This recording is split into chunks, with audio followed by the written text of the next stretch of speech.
All right, guys, welcome to this page of the notes. Again, what we're doing here is we're working on doing algebraic division, which is dividing polynomials larger than a monomial.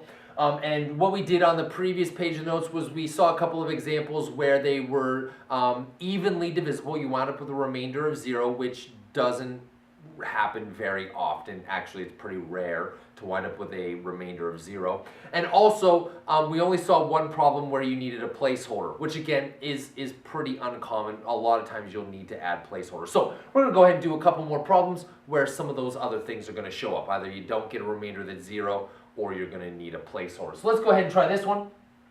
Again, I recognize it's written in kind of this weird format, but I know that that's going to be my divisor. So x to the second, x to the first, x to the 0, everybody's there. I don't need a placeholder in this case. So we're all set to just jump right in, set this guy up.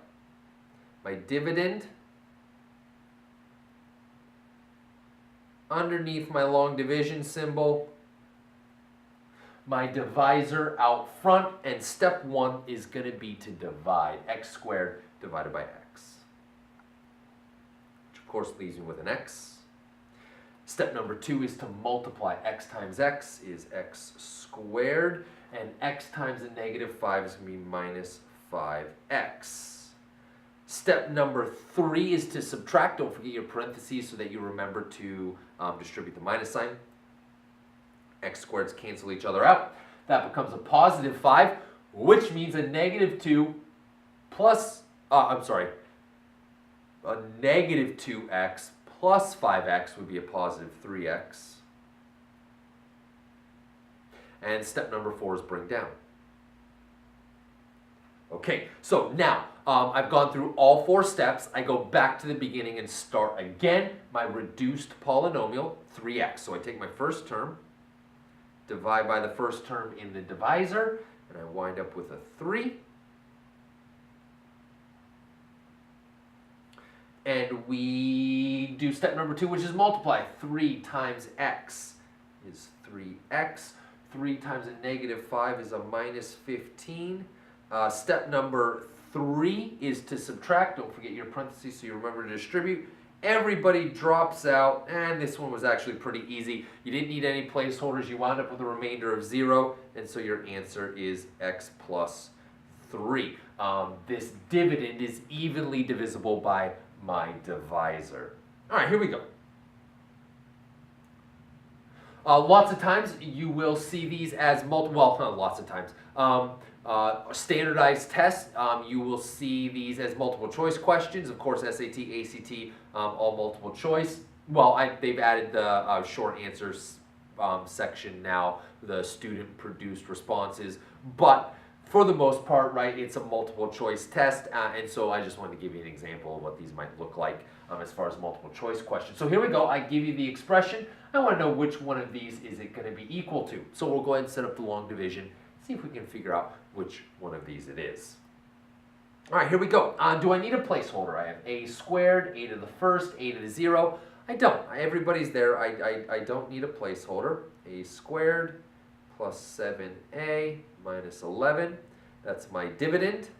My divisor, ooh, careful here. Little tricky. They have 3 minus a. 3 minus a. I need the variable to come first. So they're just going to switch places, but please be very careful. It's a negative a and a positive 3. So when they switch places, you'll need a minus a first, then a positive 3. All right, so they're just going to switch places. You need that variable to be first, right? So they switch places, but make sure that you keep their signs the same. All right, just be careful there. And we start our process, which is with division. So a squared divided by a negative. Yeah, these are nice and tricky. I love these problems. This is awesome. Divided by a negative a. All right, so let's do that. A squared divided by a leaves me with just an a. However, positive 1 divided by a negative 1 is a negative 1. So you wind up with a minus a as my first term, minus a. And actually what we can do at this point is eliminate choice A because I know that's a positive A, and I'm going to wind up with a negative A as the first term of my quotient. So now I'm down to B, C, and D as my possible answer choices. Step number 2 is to multiply negative A times a negative A squared. Negative A times a positive 3 is going to be minus 3A. Step number 3 is to subtract. Don't forget your parentheses. Those guys cancel each other out. And I wind up with a positive 10A. Bring down. Negative 11. All right, so that's all 4 steps. Now I repeat that process. So here we go. We divide first. 10A divided by, careful, divided by a negative A. A's cancel out. I'm left with 10 divided by a negative 1, which of course would be a minus 10. Okay, fantastic. So here's what I now know. That answer choice is out, right? Because it's a negative 10 and this is a plus 10. So that answer choice is out, and I've narrowed it down to C and D. Let's keep going. Step number 2, multiply negative 10 times a negative A. It's going to be 10A. Negative 10 times a positive 3 is going to be a minus 30. We're going to subtract. Those are going to cancel each other out. I'm going to wind up with a positive 30. Okay, so negative 11 and a positive 30 leaves me, yeah, you guessed it, with a positive 19. That is a plus. Please notice it's a plus 19, not a negative 19. And so now we have our correct answer choice. It's minus A, minus 10, right? Because that's my quotient. And then plus 19 over my original divisor, which was 3 minus A. Right, guys? This is my original divisor. I rearranged it to do my division, right? I rearranged it to do my division because I need the variable to be first. But this was my original divisor, which is what they're going to give you your answers as. And so I need this one right here. The one with the positive 19 over 3 minus A. Guys, that was so much fun. I got a couple more for you.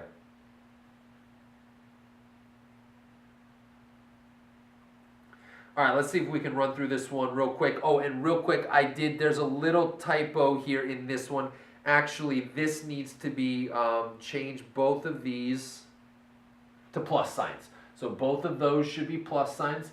I apologize, my fault, my bad, just a typo on the note. So plus, and now you're all set, right? So here we go. Everybody's there. I don't need a placeholder. I will need to rearrange my divisor though, so be careful there. So r squared plus 5r plus 7 divided by a negative r plus 1. Okay, so here we go. R squared divided by a negative r leaves me with a minus r. Minus r. Oh, look at that. That is awesome. I love this problem. Check this out. I know that the first term of my quotient is a minus r. That's a positive r, so that's no good. That's a positive r. That's no good. That's a positive r. That's no good. I already know that this is my correct answer. I don't even have to finish the problem. Now, I'm going to finish the problem for you just so that you can see, because we're still learning how to do this algebraic division process. But please, the SAT, ACT questions definitely work this way, where you may not have to complete the problem if you're smart about choosing your answer choices in selecting the correct answer. Let's keep going though, just to make sure. Negative r times a negative r is going to be r squared. Negative r times 1 is going to be a minus r. Subtract. Those guys cancel. I'm going to be left with 6r. Bring down. That's going to be a plus 7. Divide. 6r divided by a negative r is going to leave me with a minus 6. Yep, so far so good. Minus 6. Minus 6. We're still doing good. Let's see, that's going to give me 6r. Negative 6 times 1, so that's going to be a minus 6. We're going to subtract. Those are going to drop out. Add the opposite. 7 and 6 is going to be 13. In fact, it's going to be a positive 13, which is exactly what I've got, plus 13. Again, sorry about the typo. I know I originally had minus signs there. Ignore the minus signs, should be plus. Plus 13, and then my original divisor, 1 minus r. Again, you didn't have to do all that. You knew right away which one was the correct answer. I love that about this problem. But I got one more for you anyway. So let's see how this one goes. Okay. It doesn't look like I need a placeholder. Everybody is there. Y to the second, y to the first, y to the 0. No placeholder needed. I am going to have to rearrange my divisor. That's all right. And we start with division. And I wind up with a minus y. Okay, because I wind up with a minus y, that one's out. And the other three are still in contention. So here we go. That's going to give me a y squared. That's going to give me a negative 2y. Step number 3 is to subtract. Add the opposite. So 5, that's going to give me a negative 3y. Bring down plus 3. And I've done my process, so now I go back to the beginning. I'm dividing again. Negative 3y divided by a minus y. The negative signs cancel, the y's cancel. I'm left with a positive 3 plus 3.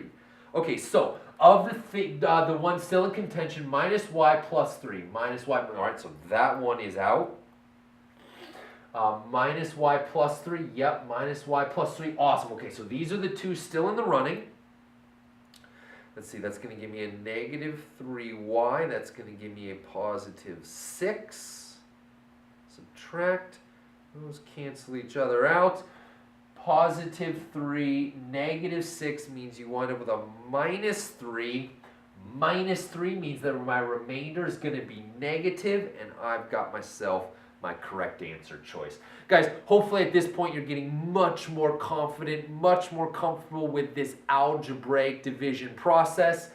So now at this point, that is that first objective or learning target, the algebraic division. What I'm going to do on the next couple pages of the notes is we're going to go to that second objective or second learning target. We're going to kind of take a look at a shortcut and the situations where that shortcut applies. So head on over to the next page of the notes. I'll meet you guys there.